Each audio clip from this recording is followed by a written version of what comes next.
I sat on the floor of a rented apartment in downtown Anchorage. I had managed to back myself into the corner of the living room after laying out what seemed like an immense and never-ending amount of gear.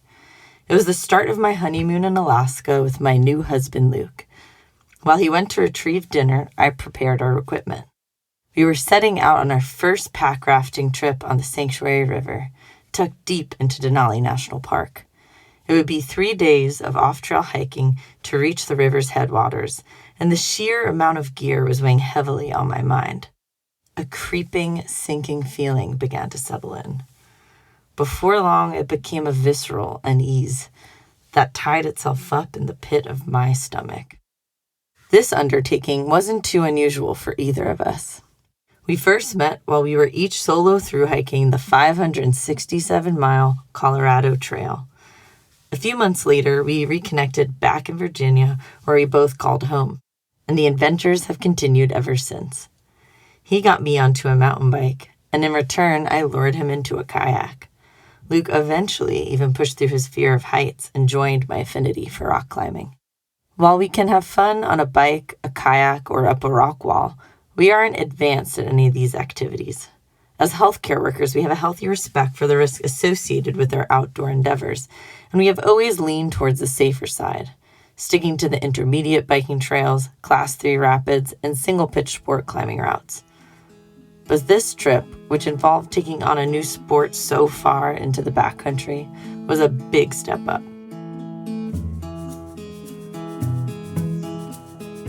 I wanted to see what we could accomplish together, and Alaska, with its giant landscape, felt like the perfect spot to celebrate our union. So as I sat in the corner of our Anchorage rental, the trepidation began to heighten. Were we too far beyond our skill level or experience? Were we pushing our boundaries too much? Had we gone too far?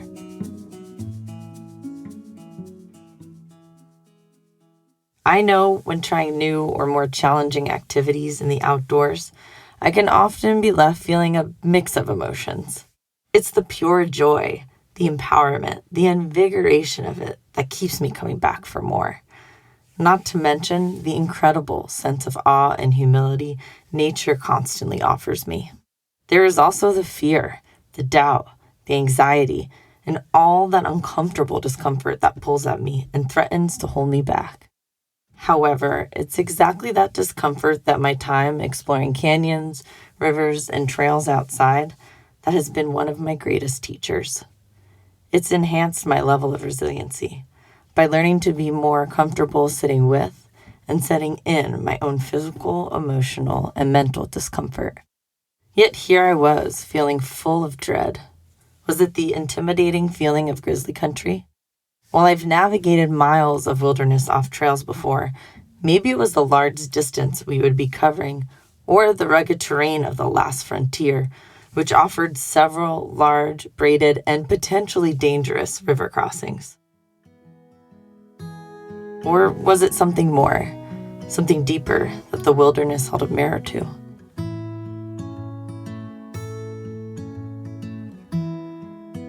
In the short amount of time that Luke had been picking up dinner, I had gone from totally stoked to a downward spiral. Luke, reading my body language, entered into conversation gingerly. A forever optimist, I have still yet to see him express any form of stress or anxiety, in the outdoors or really in any realm of his life. It's mind-boggling to me at times. It's one of the many reasons I fell in love with him. I finally let him in on the building discomfort and how scared I truly felt.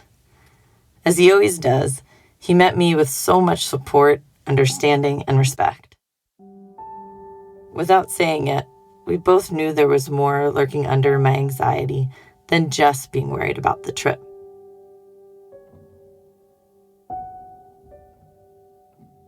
On the flight out here, it was clear my dad's year-long battle with cancer was nearing its final stage. Upon learning of my dad's diagnosis, Luke and I, who had been dating for 2 years, decided to get married to ensure my father could be there. Early in our relationship, it was clear to Luke and me both that we would be partners in life. So we figured, why wait to complete a checklist we didn't create? The conditions in which we decided to marry would stand as a metaphor for the life we would build together, with our values leading the way. We had no idea how quickly his condition would worsen. And so, just 4 weeks after learning the news of his prognosis, our family gathered for a small, intimate, and beautiful ceremony. On a Monday in October at our friend's farm along the Susquehanna River, my brother and Luke's sister officiated the ceremony under awning of birch trees filled with sunflowers. After the elation of the wedding dissipated, months passed in a fog of medical treatments and appointments. 9 months later, my father was greatly outliving his prognosis. Luke and I decided to take advantage of Alaska's short summer and finally go on our honeymoon.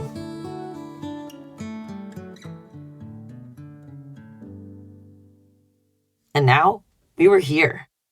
We eventually figured out how to fit our huge amount of gear into our packs. The next day, we made our way to the GPS coordinates we had marked on our map to where our journey would begin. The first day of hiking was a slow creep through willow shrubs and dwarf birches. It was packed with jaw-dropping views, confusing yet ultimately successful route finding, and river crossings through the many channels of the Teclanica River. We sang Harry Belafonte's greatest hits along the way, because yelling, "Dale!" at the top of your lungs in pure exuberance of the natural beauty seemed like a logical way to alert any nearby grizzlies of our presence.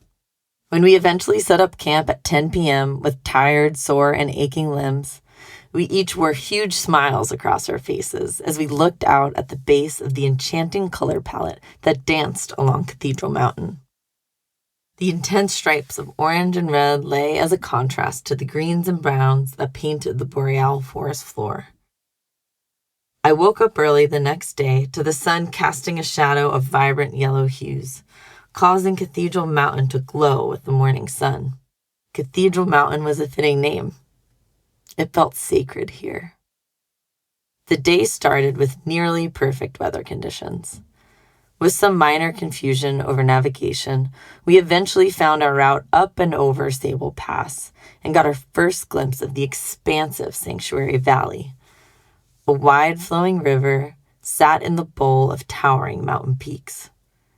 Each creek leading into the river looked like an arm that stretched upward, pulling into it fresh life from the mountain peaks. I let the awe wash over me. The sense of tranquility was quickly upended.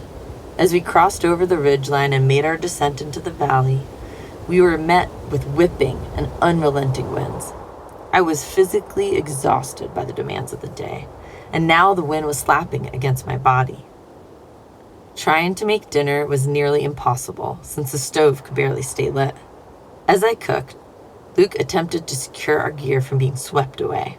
The wind tore a horrible path through camp all night, causing the top of our tent to hit us in the face as gusts bent our tent poles at unreasonable angles, leaving me with little opportunity for sleep.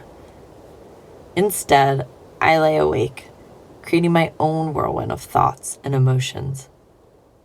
Would we be able to correctly read which channels to run on the river, given the likelihood of swift-moving water from recent rains? I felt scared of flipping my boat. What happens if something goes wrong for us so far into the backcountry? I was spiraling out towards grim, unlikely scenarios.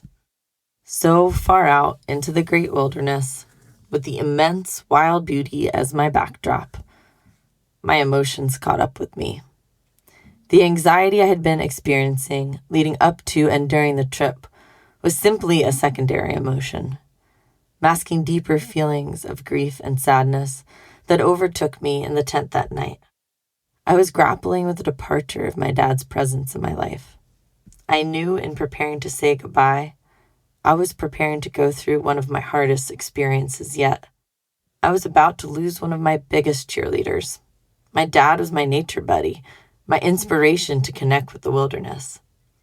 He was the first person I would call after I experienced something magical or epic in the outdoors.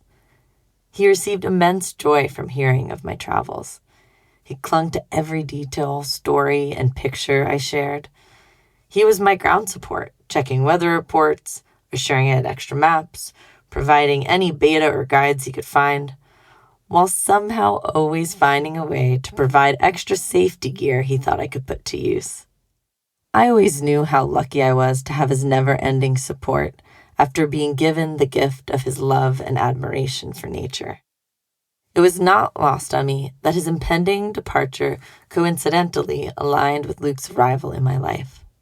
That this person who was still fairly new to me would be riding front seat for the rest of my days. This was the vantage point my dad took great pride in experiencing for the first 18 years of my life, and it had hung onto with pure joy for the next 12 as I left home to explore and learn about myself out in the world. While these were big shoes to fill, Luke seemed to have transitioned seamlessly into filling this special role. He not only supported me, but had chosen to come stand next to me as I walked this painful journey that had consumed our first year of marriage. The parallels couldn't be more obvious, which I reflected on as we held on to each other as the wind continued its treacherous path all night. With little sleep to speak of, we crawled out of our tent at dawn and made our way to the bottom of the valley. We had finally made it to the headwaters of the Sanctuary River, and the landscape surrounded me in its power. A new day brought a fresh new beginning. I felt a mystical presence in the air that morning as I observed the fog sitting low beneath the peaks, creating a glow of sunbeams that spanned the valley floor. It invigorated and comforted me.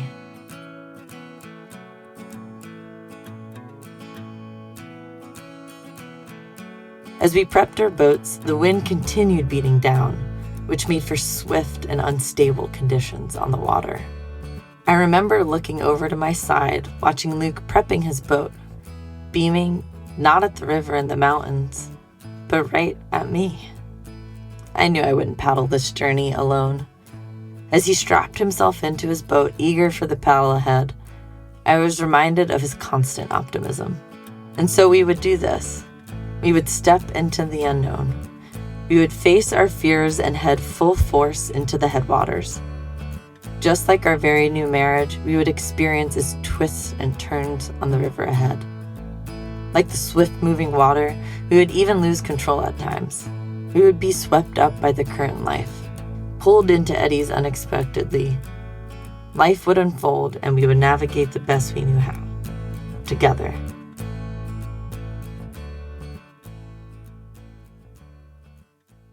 That day, on the Sanctuary River, I paddled the swiftest water I had ever run in a small, unstable boat weighed down by days' worth of gear. Yet, I met my discomfort with grace and compassion and paddled on. I knew that deep within my sense of self, tucked into my core, was the culmination of all the lessons the wilderness has taught me and will continue to instill within me. If I ride the waves of the swift-moving water, if I could make it up and over a treacherous pass, withstand brutal weather conditions, and do so with confidence, that I would continue to move beyond my own discomfort.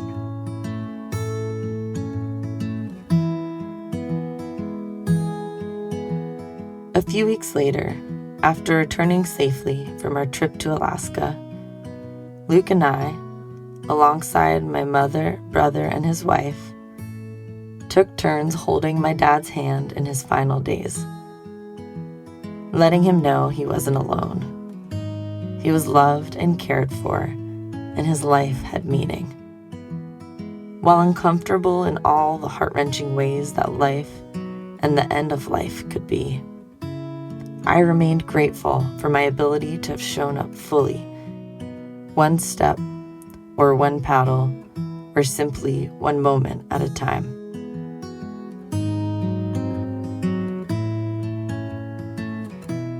I'm Jayme Vance, and this is my short.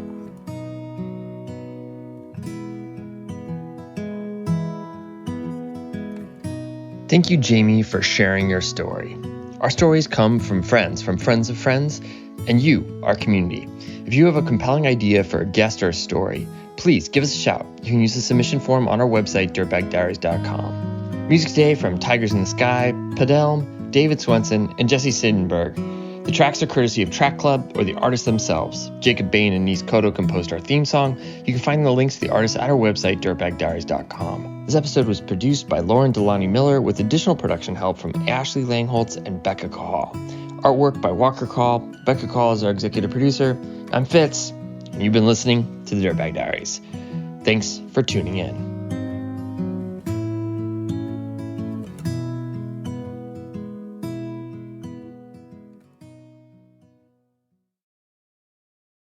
Support for the Diaries comes from Kuat Racks. They've released the Ibex, an overlanding truck bed rack that handles substantial loads both on and off the grid, because we could all use some time off the grid, seriously. Constructed from lightweight yet durable aluminum, the black powder coat is made for all the nature you can throw at it. Available in different frame sizes to accommodate most truck models, the Ibex is engineered for adventure with versatile full and half-height configuration. It's an ecosystem of adventure possibilities. For more details, visit kuat.com. Kuat, because you will absolutely love this bed rack and go dope places.